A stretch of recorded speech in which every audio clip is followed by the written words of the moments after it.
नमस्कार, मी भाऊ तोरसेकर. तुम्ही बघत आहात प्रतिपक्ष. मित्रांनो, मला हे कर्मकांड वगैरे पूजा अर्चा वगैरे यातलं फारसं काही कळत नाही, पण जे काय सर्वसाधारण ज्ञान आहे त्यामध्ये सध्याचा काळ जो आहे तो पितृपक्ष असं म्हटलं जातं.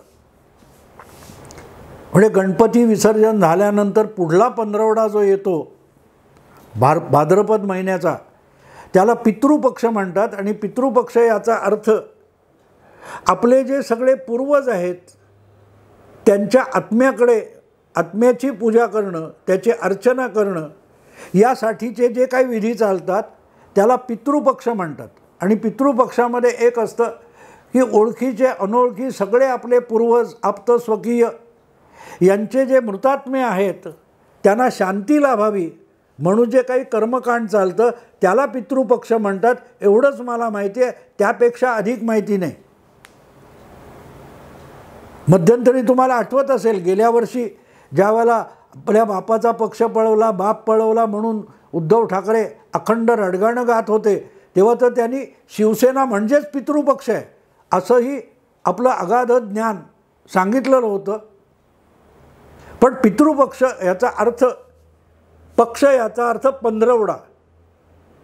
हिंदू किंवा मराठी कॅलेंडर ज्याला म्हणतात, पंचांग ज्याला म्हणतात, त्याच्यात भाद्रपद महिन्यातला दुसरा पक्ष जो असतो, पंधरवडा असतो, त्याला पितृपक्ष म्हणतात. म्हणजे पितृपंधरवडा, त्यामध्ये आपल्या पूर्वजांचे ओळखीचे पाळखीचे किंवा खूप 4-5 पिढ्यापूर्वीचे आपल्याला नावं पण आठवत नाही अशा सगळ्यांच्या आत्म्याला शांती मिळावी म्हणून जी काय पूजा अर्चना चालते त्यासाठी हा पंधरवडा राखून ठेवलेला आहे.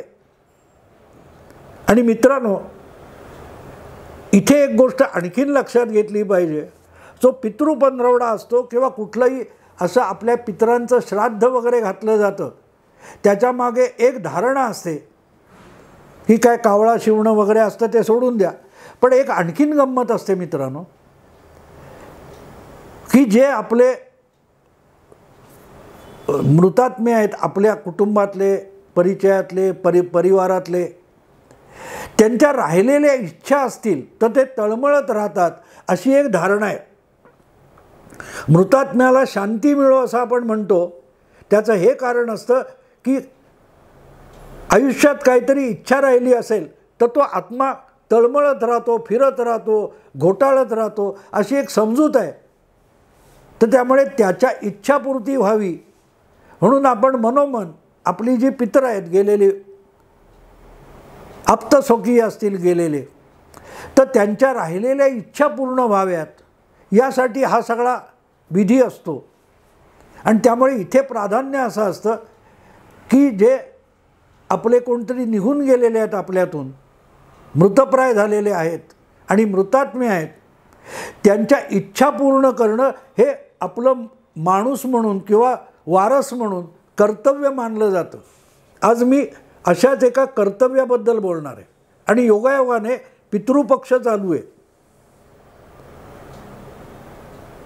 पितृपक्षामध्ये जर मृतात्म्यांना शांती लाभो असं म्हणायचं असेल तर त्यांच्या राहिलेल्या इच्छा असतील, आणि राहिलेल्या इच्छा त्यांच्या असतात की ज्यांचं अवेळी मरण झालेलं असतं, ज्यांची इच्छा नसताना, आयुष्य संपलेलं नसताना आकस्मिक मृत्यू ज्यांचा होतो, त्यांच्या अनंत इच्छा तशाच राहून जातात. त्या इच्छांची पूर्ती व्हावी यासाठी जे विधी असतात त्याला हे पितृपक्ष वगैरे, पितृपंधरवडा वगैरे म्हणता येईल. आणि म्हणून आपल्या प्रत्येकाच्या, तुम्ही हे कर्मकांड माना न माना, मी मानत नाही का, मी त्यातलं काही करत पण नाही, पण मग माझ्यासारख्याने पितृपंधरवड्यावर का बोलावं? तर मला असं वाटतं की गेल्या 3-4 वर्षामध्ये आपले परिचयातले, ओळखीचे, दुरून फक्त चेहरा माहिती असलेले असे हजारो लोक आहेत की ज्यांचा अवेळी मृत्यू झाला आहे, त्यांच्या अनंत इच्छा राहून गेलेल्या आहेत. त्यांना मरायचं नव्हतं मित्रांनो, त्यांना मरायची अजिबात इच्छा नव्हती, अजून जगायचं होतं, अजून काहीतरी करायचं होतं. नुसत्या कुटुंबापुरतं नाही, आपल्या मित्रांसाठी, परिचितांसाठी काही ना काही करायचं होतं. सिनेमे बघायचे असतील, नाटकं बघायची असतील, मनोरंजन करायचं असेल, खूप काही करायचं होतं. पण त्या सगळ्या इच्छा राहून गेल्या. आपल्या मुलाबाळांसाठी काही करायचं, इच्छा राहून गेल्या आणि अनपेक्षितरित्या मृत्यूने त्यांच्यावर झडप घातली. तर अशा लोकांच्या ज्या इच्छा राहिलेल्या आहेत ना, आपल्या परिचयातल्या, जवळपासच्या, शेजारपाजारच्या, त्यांच्या इच्छा या पितृपंधरवड्यात पूर्ण करणं हे आपलं कर्तव्य आहे असं मला वाटतं. आणि कुठलंही फार मोठं कर्मकांड न करता त्या इच्छा पूर्ण करणं आपल्याला शक्य असेल तर ते नक्की केलं पाहिजे. आणि म्हणून मी ते शीर्षक दिलेलं आहे, पितृपंधरवड्यातलं, पितृपक्षातलं सर्वात महत्त्वाचं कर्तव्य पार पाडलं का, असं जे मी शीर्षकात म्हटलं आहे त्याचा आशय आणि अर्थ समजून घ्या मित्रांनो. हे जे कोणी आप्तस्वकीय आपल्यातून गेले, अचानक गेल्या 3-4 वर्षात, त्यातले बहुतांश असे आहेत की जर करोना आला नसता तर ते गेले नसते, आज आपल्यात वावरत असते. माझे 4-5 नातेवाईक आहेत की जे करोना नसता तर आज माझ्यासोबत असले असते, माझ्याबरोबर त्यांनी गप्पा मारल्या असत्या, व्हॅक्सिन वॉरसारखा सिनेमा बघितला असता, आणखीन खूप काही केलं असतं. पण आज ते नाहीत. आणि मला खात्री आहे ज्या करोनामुळे अकाली त्यांच्यावर मृत्यूने झडप घातली त्यांना तर व्हॅक्सिन वॉर नावाच्या चित्रपटाचे महत्त्व अधिक कळू शकते, अधिक कळू शकते. मग त्यांची राहिलेली इच्छा पूर्ण कोणी करायची मित्रांनो, कोणी करायची? की त्यांना त्यावेळेला सरकार पण वाचवू शकत नव्हतं, डॉक्टर्स वाचवू शकत नव्हते, इस्पितळं वाचवू शकत नव्हते. अगदी उद्धव ठाकरे सरकारने घोटाळे करून खोटे नाटे उभे केलेले जे काय कोविड सेंटर होते ते वाचवू शकत नव्हते. आपल्यालाही वाचवणं सरकारला शक्य नव्हतं. अशा वेळेला आपल्याला जिवंत ठेवण्यासाठी जे कोणी धडपडले ते सगळे त्या मृतात्म्यांना सुद्धा जिवंत राखण्यासाठी धडपडत होते. ते मरू नयेत याच्यासाठी आटापिटा जितके डॉक्टर करत होते, पोलीस करत होते, सफाई कर्मचारी करत होते, तितकंच या सगळ्या महामारीतून बाहेर पडण्यासाठी एक व्हॅक्सिन, लस बनवण्यासाठी शेकड्यांनी शास्त्रज्ञ राबत होते. ते आपल्याला वाचवण्यासाठी राबत होते. आणि जे मरण पावलेले आहेत त्यांच्या ज्या ज्या काही इच्छा, आकांक्षा, अपेक्षा असतील त्या पूर्ण होईपर्यंत त्यांनी जगावं म्हणून त्यांना जिवंत ठेवण्यासाठी ते सगळे शास्त्रज्ञ राबत होते. ते पीपी किट्स घालून ज्याच्या आत घाम आला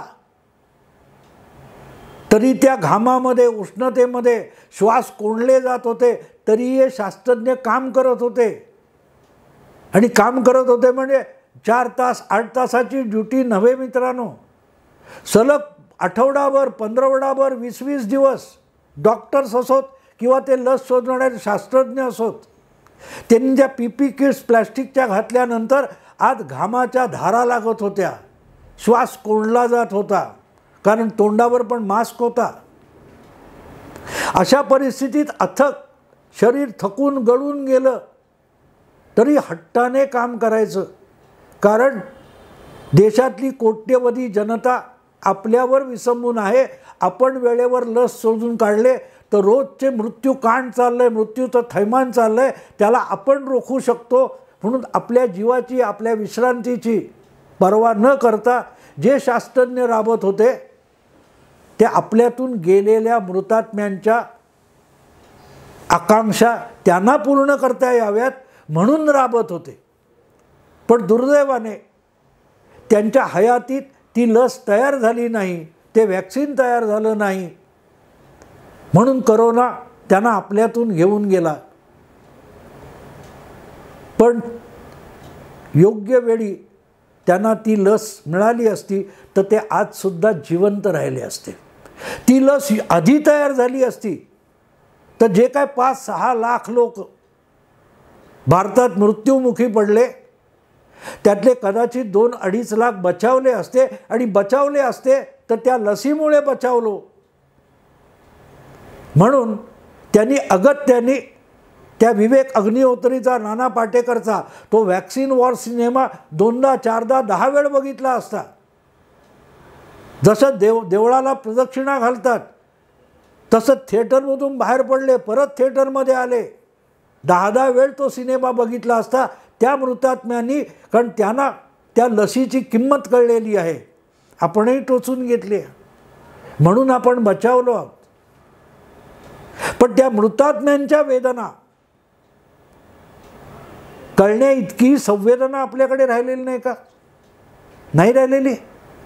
झालं, लस टोचली, आपण बचावलो, करोना संपला, आता आनंदी आनंदकडे, जिकडे तिकडे चौकडे असं जेव्हा आपण म्हणतो तेव्हा जवळजवळ 5 लाखापेक्षा अधिक मृत्युमुखी पडलेले लोक किंवा कसेबसे त्यातून बचावलेले पण करोना बाधेने आयुष्य विस्कटून गेलेले आणखीन 2-4 कोटी जे काही बाधित असतील ते, या सगळ्यांना त्या लसीचं महत्त्व किती असेल मित्रांनो? त्यांच्यापेक्षा आपल्याला असेल, कारण आपण सही सलामत बचावलोय. पण त्या मृतात्म्यांची राहिलेली इच्छा, व्हॅक्सिन वॉर, आमचे प्राण वाचवण्यासाठी ज्यांनी अहोरात्र कित्येक महिने अपार कष्ट उपसले, त्यांचे आभार मानण्याची प्रक्रिया, कर्तव्य, कर्म, विधी म्हणजे व्हॅक्सिन वॉर सिनेमा बघणं आहे मित्रांनो. कारण हा देश आपल्या सगळ्या समाजाला, सगळ्या लोकसंख्येला जगवण्यासाठी समर्थ आहे. निसर्गाची असो, रोगराईची असो, कुठलंही संकट आलं तर त्यासाठी आपली सगळी बुद्धी शक्ती पणाला लावून झगडणारा शास्त्रज्ञ आणि महिला शास्त्रज्ञ आहेत. याच्यावरच नाना पाटेकर, ती पल्लवी जोशी, विवेक अग्निहोत्री यांनी मिळून एक चित्रपट काढलाय. तो दिसायला चित्रपट आहे पण तो आपल्याला आरशासमोर उभा करतो. तो आरशातला आपला चेहरा म्हणजे आपले ते मृतात्मे मित्रांनो, जे 5-5.5 लाख लोक करोनामध्ये मृत्युमुखी पडले ना, तो आपला आरशातला चेहरा आहे, आपला आरशातलं प्रतिबिंब आहे ते. आणि त्या आरशातलं प्रतिबिंब आपल्याला सांगते की माझी इच्छा राहून गेली आहे रे.